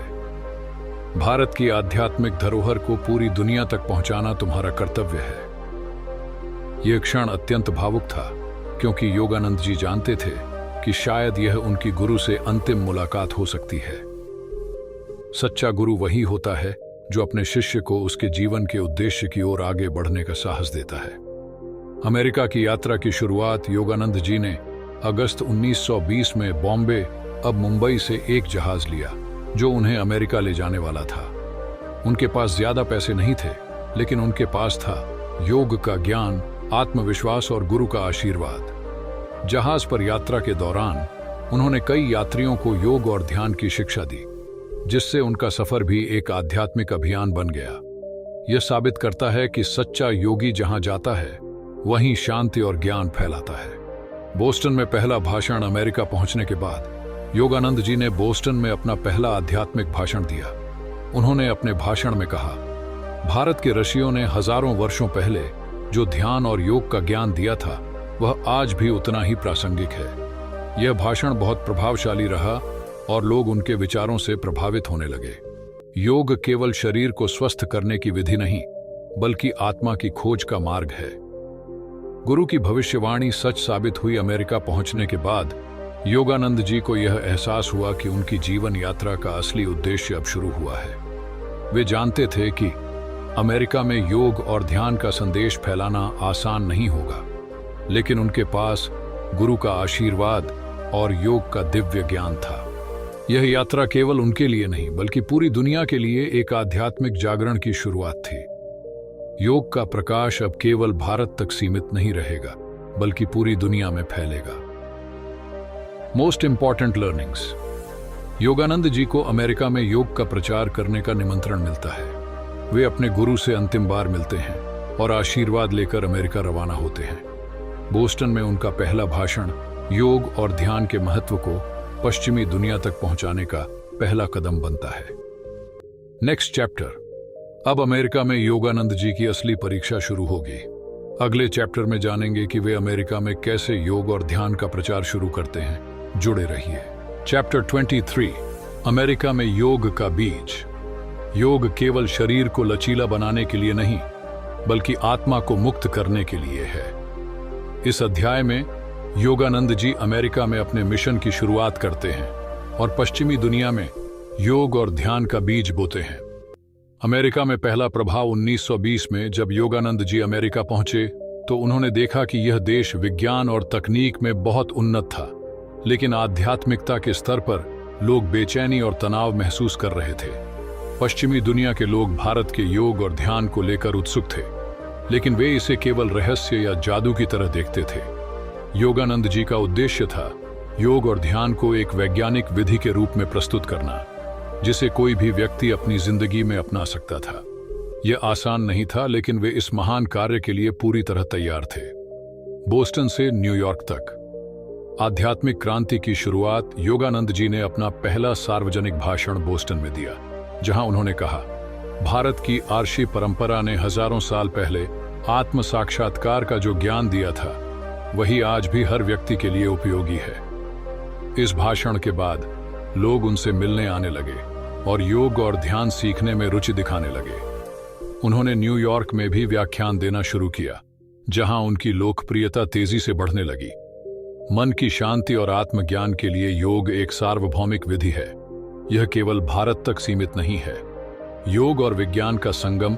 अमेरिका में कई लोग ध्यान और योग को अंधविश्वास मानते थे, लेकिन योगानंद जी ने इसे वैज्ञानिक दृष्टिकोण से समझाया।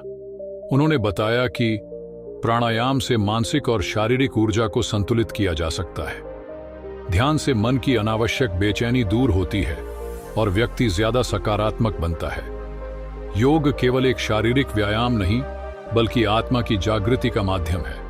उनके विचारों ने पश्चिमी लोगों के बीच गहरी रुचि जगा दी, क्योंकि वे भी आंतरिक शांति की तलाश में थे। सच्ची आध्यात्मिकता केवल विश्वास पर नहीं, बल्कि अनुभव पर आधारित होती है। पहला, आध्यात्मिक केंद्र। योग का एक नया घर। योगानंद जी ने महसूस किया कि यदि योग को पश्चिमी दुनिया में स्थायी रूप से फैलाना है, तो इसके लिए एक स्थायी स्थान की जरूरत होगी। इसलिए उन्होंने 1925 में लॉस एंजलिस में सेल्फ रियलाइजेशन फेलोशिप SRF की स्थापना की। यह उनका पहला आध्यात्मिक केंद्र था, जहां लोग आकर योग, ध्यान और आध्यात्मिक शिक्षा प्राप्त कर सकते थे। यह केंद्र बाद में पश्चिम में योग क्रांति का मुख्य आधार बना। अब अमेरिका में योग का बीज पूरी तरह से बोया जा चुका था। अमेरिका में बढ़ती लोकप्रियता और चुनौतियां। योगानंद जी के कार्यक्रमों में हजारों लोग आने लगे, जिनमें डॉक्टर, वैज्ञानिक, कलाकार और साधारण लोग सभी शामिल थे। लेकिन सभी लोग उनके पक्ष में नहीं थे। कुछ पारंपरिक चर्च और संस्थाएं भारतीय आध्यात्मिकता को संदेह की नजर से देखती थीं। योगानंद जी को कई आलोचनाओं का भी सामना करना पड़ा, लेकिन वे अपने मिशन पर डटे रहे। सत्य की राह पर चलने वाले को कई बाधाओं का सामना करना पड़ता है, लेकिन अंत में जीत उसी की होती है। Most important learnings. Yogananda ji ने अमेरिका में योग को वैज्ञानिक तरीके से प्रस्तुत किया। सेल्फ रियलाइजेशन फेलोशिप SRF की स्थापना हुई, जो आज भी योग का एक महत्वपूर्ण केंद्र है। योग और ध्यान की लोकप्रियता तेजी से बढ़ी, लेकिन चुनौतियां भी सामने आईं। Next chapter. अब योगानंद जी अमेरिका में अपने योग मिशन को और आगे बढ़ाने वाले हैं। अगले चैप्टर में जानेंगे कि वे कैसे लाखों लोगों तक आध्यात्मिकता का संदेश पहुंचाते हैं। जुड़े रहिए। चैप्टर 24, अमेरिका में योग की स्वीकार्यता। योग केवल शरीर को स्वस्थ करने का साधन नहीं, बल्कि आत्मा को मुक्त करने का मार्ग है। इस अध्याय में योगानंद जी अमेरिका में अपने योग मिशन को और विस्तार देते हैं। उनके व्याख्यानों की लोकप्रियता बढ़ती जा रही थी, लेकिन चुनौतियां भी कम नहीं थीं। योगानंद जी का संदेश पूरे अमेरिका में फैलता है 1925 तक। योगानंद जी अमेरिका के कई शहरों में योग और ध्यान पर व्याख्यान दे चुके थे। लॉस एंजलिस, न्यूयॉर्क, शिकागो और सैन फ्रांसिस्को जैसे शहरों में हजारों लोग उनके प्रवचनों में शामिल होने लगे। लोग उनकी शिक्षाओं से प्रभावित हो रहे थे, क्योंकि उन्होंने योग को किसी धार्मिक मत से नहीं, बल्कि एक वैज्ञानिक विधि के रूप में प्रस्तुत किया। ध्यान और प्राणायाम का व्यावहारिक लाभ दिखाया, मानसिक शांति, आत्मनियंत्रण और जीवन में संतुलन। उन्होंने आत्म साक्षात्कार, सेल्फ रियलाइजेशन के महत्व को समझाया, जिससे हर कोई खुद के भीतर परम आनंद का अनुभव कर सकता था। अमेरिका में अब योग एक आध्यात्मिक क्रांति की तरह फैलने लगा था। सेल्फ रियलाइजेशन फेलोशिप SRF का विस्तार 1925 में योगानंद जी ने लॉस एंजलिस में सेल्फ रियलाइजेशन फेलोशिप SRF का मुख्यालय स्थापित किया। यह संस्था लोगों को क्रिया योग, ध्यान और आत्म साक्षात्कार की विधियां सिखाने के लिए समर्पित थी। SRF का उद्देश्य था योग और ध्यान की सही विधियां सिखाना, लोगों को उनके जीवन में संतुलन और आंतरिक शांति प्राप्त करने में मदद करना, योग को पूरी दुनिया में फैलाना और इसे एक वैज्ञानिक आध्यात्मिक पद्धति के रूप में स्थापित करना। सच्चा धर्म किसी विशेष मत से जुड़ा नहीं होता, बल्कि आत्मा की अनुभूति में निहित होता है। चुनौतियां और संघर्ष जैसे जैसे योगानंद जी की लोकप्रियता बढ़ी, वैसे वैसे उनके आलोचक भी बढ़ने लगे। कुछ पारंपरिक धार्मिक संगठन और चर्च उनके विचारों का विरोध कर रहे थे। कई लोगों को यह स्वीकार करने में कठिनाई थी कि एक भारतीय योगी अमेरिका में इतनी सफलता प्राप्त कर सकता है। योगानंद जी को कानूनी और सामाजिक स्तर पर कई बाधाओं का सामना करना पड़ा, लेकिन उन्होंने कभी हार नहीं मानी। उन्होंने अपने गुरु की सीख को याद रखा। सत्य का मार्ग कठिन होता है, लेकिन अंततः विजय सत्य की ही होती है। अमेरिकी जीवन शैली और योग का मेल। योगानंद जी ने महसूस किया कि अमेरिकी समाज बहुत तेजी से भाग रहा था। पैसे, सफलता और भौतिक सुखों की दौड़ में हर कोई तनाव में था। उन्होंने अपने प्रवचनों में यह बताया कि सच्ची सफलता केवल बाहरी उपलब्धियों से नहीं, बल्कि आंतरिक शांति से मिलती है। योग और ध्यान को अपनाकर कोई भी व्यक्ति अपने जीवन में संतुलन और खुशी पा सकता है। यह विचार अमेरिका के कई लोगों को बहुत प्रेरणादायक लगा और वे बड़ी संख्या में SRF से जुड़ने लगे। सच्ची खुशी बाहर नहीं, बल्कि हमारे भीतर है। योग इसका मार्ग दिखाता है। लॉस एंजलिस में योग मंदिर की स्थापना 1925 में योगानंद जी ने लॉस एंजलिस में एक भव्य योग मंदिर की स्थापना की। यह मंदिर पश्चिम में पहला आधिकारिक योग केंद्र बना, जहां लोग नियमित रूप से योग और ध्यान का अभ्यास कर सकते थे। इस मंदिर के माध्यम से योगानंद जी ने पश्चिमी दुनिया में योग को एक स्थायी आधार दिया। अब योग केवल एक भारतीय परंपरा नहीं, बल्कि एक वैश्विक आंदोलन बनने लगा था। Most important learnings. Yogananda ji का संदेश अमेरिका के कई शहरों में फैल गया। SRF सेल्फ रियलाइजेशन फेलोशिप का मुख्यालय लॉस एंजलिस में स्थापित हुआ। योग को पश्चिमी दुनिया में लोकप्रिय बनाने के लिए उन्होंने इसे एक वैज्ञानिक विधि के रूप में प्रस्तुत किया। चुनौतियों और विरोधों के बावजूद उन्होंने अपने मिशन को जारी रखा और एक भव्य योग मंदिर की स्थापना की। Next chapter. अब योगानंद जी का योग आंदोलन अमेरिका से आगे पूरी दुनिया में फैलने वाला है। अगले चैप्टर में जानेंगे कि वे कैसे अंतर्राष्ट्रीय स्तर पर अपने मिशन को आगे बढ़ाते हैं। जुड़े रहिए। चैप्टर 25। योग का वैश्विक प्रसार। सच्चा योग केवल आसनों तक सीमित नहीं, बल्कि आत्मा की मुक्ति का मार्ग है। इस अध्याय में योगानंद जी अमेरिका से आगे बढ़कर पूरी दुनिया में योग का संदेश फैलाने के लिए कदम उठाते हैं। योग की लोकप्रियता बढ़ती जा रही थी। 1925 के बाद योगानंद जी के प्रवचनों और शिक्षाओं ने अमेरिका में एक नए आध्यात्मिक आंदोलन की शुरुआत कर दी थी।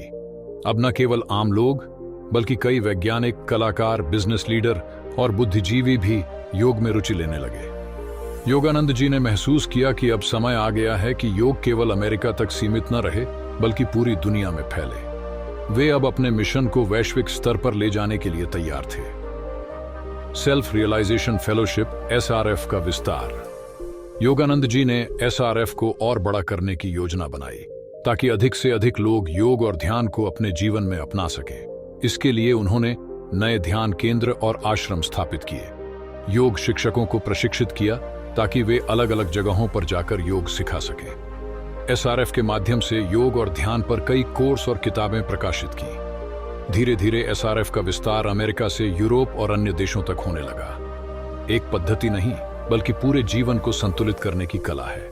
महान नेताओं से मुलाकात। योगानंद जी की लोकप्रियता अब इतनी बढ़ चुकी थी कि कई दुनिया के प्रसिद्ध नेता, वैज्ञानिक और कलाकार उनसे मिलने लगे। उन्होंने Mahatma Gandhi, Thomas Edison, Luther Burbank जैसे महान लोगों से मुलाकात की।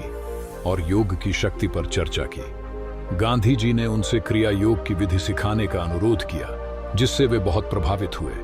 इन मुलाकातों ने साबित कर दिया कि योगानंद जी का मिशन अब एक अंतर्राष्ट्रीय आंदोलन बन चुका था। रेडियो और पत्रिकाओं के माध्यम से योग का प्रचार। उस समय रेडियो और पत्रिकाएं बहुत लोकप्रिय थीं और योगानंद जी ने इनका पूरा उपयोग किया। वे रेडियो पर ध्यान और योग पर प्रवचन देने लगे, जिससे लाखों लोग उनके विचारों से जुड़ने लगे। उन्होंने कई पत्रिकाओं और अखबारों में योग पर लेख और इंटरव्यू दिए, जिससे एसआरएफ की पहुंच और बढ़ी। आधुनिक तकनीक का सही उपयोग ज्ञान और आध्यात्मिकता को फैलाने के लिए किया जाना चाहिए। अंतर्राष्ट्रीय दौरे और योग आंदोलन का विस्तार। 1935 में योगानंद जी ने फैसला किया कि वे अब भारत और यूरोप का दौरा करेंगे, ताकि अपने गुरु और अन्य शिष्यों से मिल सकें और योग आंदोलन को आगे बढ़ा सकें। वे इंग्लैंड, जर्मनी, फ्रांस और इटली जैसे देशों में गए और वहां भी योग और ध्यान का प्रचार किया। इन देशों में भी लोगों ने योग में गहरी रुचि दिखाई और जल्द ही पश्चिम में योग एक आध्यात्मिक क्रांति का रूप लेने लगा। अब योग सिर्फ भारत की परंपरा नहीं, बल्कि पूरी दुनिया की विरासत बनने लगा था। भारत वापसी और गुरु के दर्शन। 1935 में लगभग 15 साल बाद योगानंद जी भारत वापस आए और अपने गुरु स्वामी युक्तेश्वर गिरि से मिले। यह उनके लिए एक अत्यंत भावुक क्षण था, गुरु और शिष्य का पुनर्मिलन। उन्होंने भारत में कई महान संतों और महापुरुषों से मुलाकात की, जिनमें महावतार बाबा जी और अन्य योगी संत भी शामिल थे। प्रेरणा दी कि वे अपने मिशन को जारी रखें। गुरु के आशीर्वाद से ही शिष्य अपने जीवन का वास्तविक उद्देश्य पूरा कर सकता है। Most important learnings. एसआरएफ का विस्तार अमेरिका से यूरोप और अन्य देशों तक हुआ। योगानंद जी ने कई महान नेताओं और वैज्ञानिकों से मुलाकात की।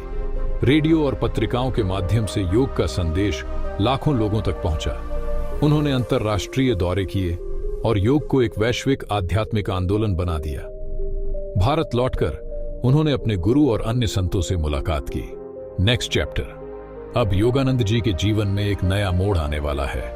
अगले चैप्टर में जानेंगे कि वे कैसे अपने मिशन को अंतिम रूप देते हैं। जुड़े रहिए। चैप्टर 22, क्रिया योग का अंतिम उपदेश। क्रिया योग केवल एक साधना नहीं, बल्कि आत्मा को परमात्मा से जोड़ने का सीधा मार्ग है। इस अध्याय में योगानंद जी अपने जीवन के सबसे महत्वपूर्ण उद्देश्यों में से एक को पूरा करते हैं, क्रिया योग का अंतिम उपदेश और इसे एक स्थायी विरासत के रूप में स्थापित करना। भारत में क्रिया योग की पुनर्स्थापना। 1935 में भारत वापसी के दौरान योगानंद जी ने अपने गुरु स्वामी युक्तेश्वर गिरि से मुलाकात की और अपने मिशन को आगे बढ़ाने की प्रेरणा प्राप्त की। उन्होंने भारत में क्रिया योग को पुनः स्थापित करने और अपने शिष्यों को इसके रहस्य सिखाने का संकल्प लिया। उन्होंने कई स्थानों पर ध्यान केंद्र स्थापित किए और लोगों को क्रिया योग की गुप्त विधियां सिखाईं। क्रिया योग वह धरोहर है जो महावतार बाबा जी से चली आ रही है और इसे पूरी दुनिया में फैलाना ही मेरा कर्तव्य है। गुरुदेव का महासमाधि में प्रवेश। 1936 में योगानंद जी को अपने जीवन का सबसे बड़ा आघात लगा। उनके गुरु स्वामी युक्तेश्वर गिरि महासमाधि में लीन हो गए। यह उनके लिए अत्यंत भावुक क्षण था, परंतु जल्द ही ध्यान में उन्होंने अपने गुरु के दिव्य दर्शन किए और युक्तेश्वर जी ने उन्हें आश्वस्त किया कि वे सदा उनके साथ रहेंगे। गुरु का स्नेह और मार्गदर्शन कभी समाप्त नहीं होता, वह शिष्य के हृदय में सदा बना रहता है।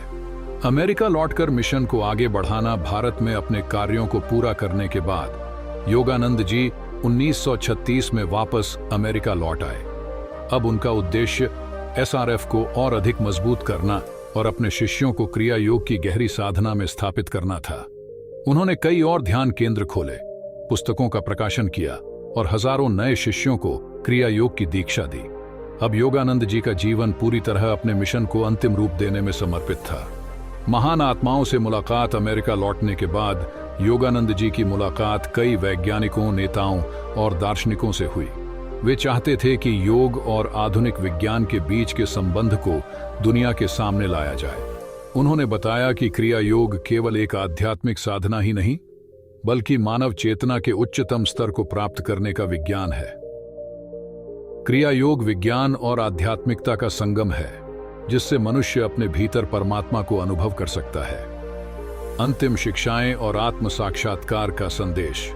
अपने जीवन के अंतिम वर्षों में योगानंद जी ने विशेष रूप से आत्म साक्षात्कार सेल्फ रियलाइजेशन पर बल दिया। वे चाहते थे कि लोग केवल बाहरी पूजा पद्धतियों तक सीमित न रहें, बल्कि आंतरिक साधना के माध्यम से ईश्वर का प्रत्यक्ष अनुभव करें। उन्होंने अपने शिष्यों को यह सिखाया कि ध्यान और क्रिया योग के माध्यम से व्यक्ति ईश्वर को अनुभव कर सकता है।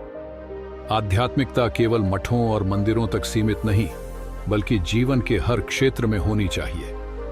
सच्चा संत वही है जो अपने जीवन में प्रेम, करुणा और आत्म साक्षात्कार को धारण करता है। ध्यान ही वह कुंजी है जो आत्मा को बंधनों से मुक्त कर सकती है। Most important learnings. Yogananda ji ने भारत में क्रिया योग की पुनर्स्थापना की।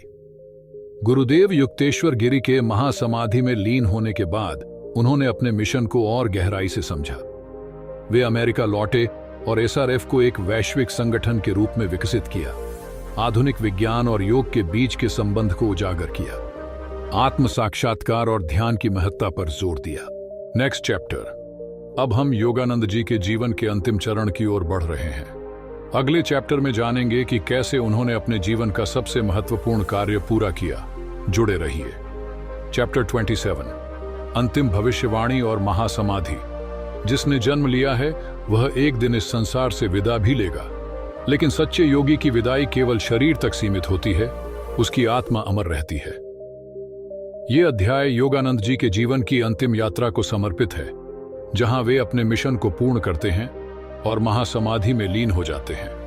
अंतिम वर्षों की दिव्यता। 1940 के दशक में योगानंद जी का जीवन अत्यंत गूढ़ और आध्यात्मिक हो चुका था। वे अधिकतर समय ध्यान में बिताने लगे और कई बार संकेत देते कि अब उनका पृथ्वी पर कार्य पूरा हो चुका है। उन्होंने अपने शिष्यों को आत्मनिर्भर बनाया और यह सुनिश्चित किया कि उनके जाने के बाद भी एसआरएफ और क्रिया योग की शिक्षाएं आगे बढ़ती रहें। मेरे जाने के बाद भी यह कार्य जारी रहेगा, क्योंकि यह मेरा नहीं बल्कि ईश्वर का मिशन है। भारत लौटने की इच्छा और भविष्यवाणी। अपने अंतिम वर्षों में योगानंद जी ने कई बार इच्छा जताई कि वे भारत वापस जाना चाहते हैं और वहां ध्यान केंद्र स्थापित करना चाहते हैं, लेकिन उन्होंने यह भी कहा, ईश्वर की जो इच्छा होगी वही होगा। उन्होंने अपने शिष्यों को संकेत दिए कि उनका समय अब निकट है।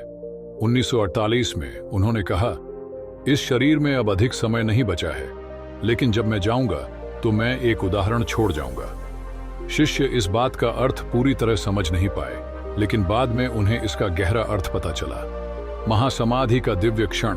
7 मार्च 1952, 7 मार्च 1952। यह दिन इतिहास में अमर हो गया। Yogananda ji Los Angeles, America में भारत के राजदूत विनय सेन के सम्मान में एक समारोह में शामिल हुए थे। इस अवसर पर उन्होंने भारत और अमेरिका की आध्यात्मिक एकता पर एक प्रेरणादायक भाषण दिया। उनके अंतिम शब्द थे, भारत और अमेरिका की आध्यात्मिक स्वतंत्रता सदैव एक होगी। शांति, आमीन। जैसे ही उन्होंने यह शब्द कहे, वे धीरे से पीछे झुके और महासमाधि में प्रवेश कर गए। वहां बैठे सभी लोगों ने देखा कि उनका शरीर एक दिव्य मुस्कान के साथ स्थिर हो गया, जैसे वे गहन ध्यान में लीन हों। एक महान योगी ने अपनी अंतिम विदाई ली, लेकिन उनका प्रकाश सदा जीवित रहेगा। महासमाधि के बाद का चमत्कार। महासमाधि के बाद एक अद्भुत चमत्कार हुआ। योगानंद जी का शरीर पूरे 20 दिनों तक बिना किसी अपघटन, डिकॉम्पोजिशन के सुरक्षित बना रहा। उनका चेहरा वैसे ही चमकता रहा जैसे वे ध्यान में हो। कई वैज्ञानिक और डॉक्टर इसे देखकर चौंक गए, क्योंकि यह एक अलौकिक घटना थी। यह घटना प्रमाण थी कि योगानंद जी एक महान योगी थे, जिन्होंने अपने शरीर पर संपूर्ण नियंत्रण प्राप्त कर लिया था। सच्चे योगी मृत्यु को भी जीत सकते हैं। महासमाधि केवल शरीर छोड़ने की एक प्रक्रिया है, आत्मा की अमरता का अनुभव है। योगानंद जी की अमर विरासत। महासमाधि के बाद उनके शिष्यों ने यह सुनिश्चित किया कि एसआरएफ और क्रिया योग की शिक्षाएं पूरी दुनिया में फैलती रहें। आज भी हजारों ध्यान केंद्र और आश्रम उनकी शिक्षाओं को आगे बढ़ा रहे हैं। ऑटोबायोग्राफी ऑफ अ योगी दुनिया की सबसे प्रसिद्ध आध्यात्मिक पुस्तकों में से एक बन गई और लाखों लोगों को प्रेरित कर रही है। योगानंद जी का संदेश आज भी जीवित है और उनकी शिक्षाएं लाखों लोगों को ध्यान और आत्म साक्षात्कार की ओर ले जा रही हैं। गुरु कभी नहीं मरते, वे शिष्यों के हृदय में सदा जीवित रहते हैं। Most important learnings. Yogananda ji ने अपने अंतिम वर्षों में शिष्यों को आत्मनिर्भर बनाया। उन्होंने अपने महासमाधि की भविष्यवाणी पहले ही कर दी थी। 7 मार्च 1952 को भाषण के दौरान उन्होंने महासमाधि प्राप्त की। उनका शरीर 20 दिनों तक बिना किसी अपघटन के सुरक्षित रहा, जो एक चमत्कार था। आज भी उनकी शिक्षाएं पूरी दुनिया में लाखों लोगों को प्रेरित कर रही हैं। अंतिम संदेश। योगानंद जी चले गए, लेकिन उनका प्रकाश सदा अमर रहेगा। उनकी शिक्षाएं हमें आत्म साक्षात्कार और ईश्वर से जुड़ने का मार्ग दिखाती रहेंगी। ध्यान करो, प्रेम करो, सेवा करो, यही जीवन का सच्चा उद्देश्य है। चैप्टर 28। योगानंद जी की शिक्षाएं और उनकी अमर विरासत। गुरु का शरीर भले ही न रहे, लेकिन उनकी शिक्षाएं अमर होती हैं। वे हर उस शिष्य के हृदय में जीवित रहते हैं जो सच्ची लगन से उनके मार्ग पर चलता है। इस अंतिम अध्याय में हम योगानंद जी की शिक्षाओं की विरासत, उनके संगठन SRF सेल्फ रियलाइजेशन फेलोशिप की भूमिका और उनके अमर प्रभाव को समझेंगे। योगानंद जी का मिशन, आत्म साक्षात्कार की क्रांति। योगानंद जी का मुख्य उद्देश्य था पूरी दुनिया को आत्म साक्षात्कार के विज्ञान से परिचित कराना। उन्होंने जीवन भर यह सिखाया कि ईश्वर हमसे दूर नहीं, बल्कि हमारे भीतर ही हैं। क्रिया योग को पुनः जागृत करके उन्होंने बताया कि हर व्यक्ति अपने भीतर ईश्वर का अनुभव कर सकता है। ध्यान के माध्यम से तुम अपने वास्तविक स्वरूप को जान सकते हो। तुम आत्मा हो, शरीर नहीं। SRF सेल्फ रियलाइजेशन फेलोशिप और YSS योगोडा सत्संगा सोसाइटी। 1920 में अमेरिका में स्थापित SRF सेल्फ रियलाइजेशन फेलोशिप आज दुनिया के सबसे बड़े आध्यात्मिक संगठनों में से एक है। भारत में 1917 में योगानंद जी द्वारा स्थापित YSS योगोदा सत्संग सोसाइटी ध्यान और योग का प्रचार प्रसार कर रही है। SRF और YSS मिलकर उनकी शिक्षाओं को आगे बढ़ाने में लगे हुए हैं। भारत, अमेरिका और कई अन्य देशों में योगानंद जी के ध्यान केंद्र और आश्रम आज भी उनके मिशन को आगे बढ़ा रहे हैं। जब तक एक भी सच्चा साधक ईश्वर की खोज में रहेगा, तब तक यह कार्य चलता रहेगा। ऑटोबायोग्राफी ऑफ अ योगी, एक दिव्य ग्रंथ, ऑटोबायोग्राफी ऑफ अ योगी, 1946। सिर्फ एक पुस्तक नहीं, बल्कि आत्म साक्षात्कार की ओर एक मार्गदर्शक है। इस पुस्तक ने लाखों लोगों को प्रेरित किया है, जिनमें कई विश्व प्रसिद्ध लोग भी शामिल हैं। Steve Jobs, George Harrison, the Beatles, Virat Kohli और परमहंस योगानंद जी के हजारों भक्तों ने इस पुस्तक से प्रेरणा ली है। यदि तुम केवल एक ही पुस्तक पढ़ सकते हो, तो ऑटोबायोग्राफी ऑफ ए योगी तुम्हारे जीवन को बदलने के लिए पर्याप्त होगी। योगानंद जी की मुख्य शिक्षाएं। 1. ध्यान और क्रिया योग, आत्म साक्षात्कार का सबसे प्रभावी तरीका। 2. ईश्वर से सीधा संबंध, बाहरी पूजा से अधिक महत्वपूर्ण है भीतर से भगवान को अनुभव करना। 3. सेवा और करुणा, सच्चा योगी वही है जो निस्वार्थ सेवा करता है। 4. सभी धर्मों की एकता, हिंदू, ईसाई, इस्लाम, बौद्ध सभी एक ही सत्य की ओर बढ़ते हैं। 5. जीवन का उद्देश्य केवल सांसारिक सुख नहीं, बल्कि आत्मा की उन्नति और मोक्ष प्राप्ति। ध्यान करो, प्रेम करो, सेवा करो और ईश्वर से जुड़ो, यही जीवन का सबसे बड़ा लक्ष्य है। योगानंद जी का अमर प्रभाव आज भी दुनिया के लाखों लोग योगानंद जी की शिक्षाओं के अनुसार ध्यान कर रहे हैं। हर साल हजारों नए साधक क्रिया योग में दीक्षित होते हैं। उनके संगठन SRF और YSS निरंतर उनकी शिक्षाओं का प्रसार कर रहे हैं। उनका जीवन यह प्रमाण है कि एक व्यक्ति भी पूरे संसार में आध्यात्मिक क्रांति ला सकता है। गुरु कभी मरते नहीं, वे शिष्यों के हृदय में हमेशा जीवित रहते हैं। Final learnings from this book. Yogananda ji का मिशन आत्म साक्षात्कार और ईश्वर से सीधा संबंध स्थापित करना था। SRF और YSS उनकी शिक्षाओं को आगे बढ़ा रहे हैं। ऑटोबायोग्राफी ऑफ अ योगी दुनिया की सबसे प्रभावशाली आध्यात्मिक पुस्तकों में से एक बन गई है। उनकी शिक्षाएं आज भी लाखों लोगों को ध्यान और आत्म साक्षात्कार की ओर प्रेरित कर रही हैं। योगानंद जी का प्रभाव और उनका प्रकाश सदा अमर रहेगा। एक किताब जो केवल पढ़ने के लिए नहीं, बल्कि जीने के लिए है। दोस्तों, ऑटोबायोग्राफी ऑफ अ योगी सिर्फ एक साधारण पुस्तक नहीं, बल्कि आत्म साक्षात्कार की एक दिव्य यात्रा है।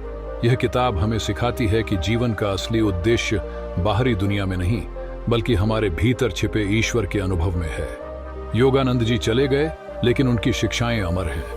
उनका हर शब्द, हर ज्ञान आज भी हमें प्रेरित कर रहा है, हमें ध्यान, प्रेम और आत्म साक्षात्कार की ओर ले जा रहा है।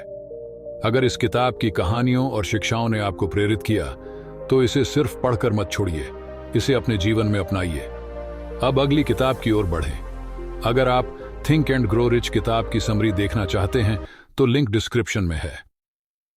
बुक सेंसी पर हम आपको दुनिया की सबसे शक्तिशाली किताबों की समरी लाकर देते हैं ताकि आप कम समय में ज्यादा ज्ञान प्राप्त कर सकें। पढ़ें, जानें और अपने जीवन को एक नई दिशा दें। मिलते हैं अगली किताब में। तब तक ध्यान रखें और ध्यान करें।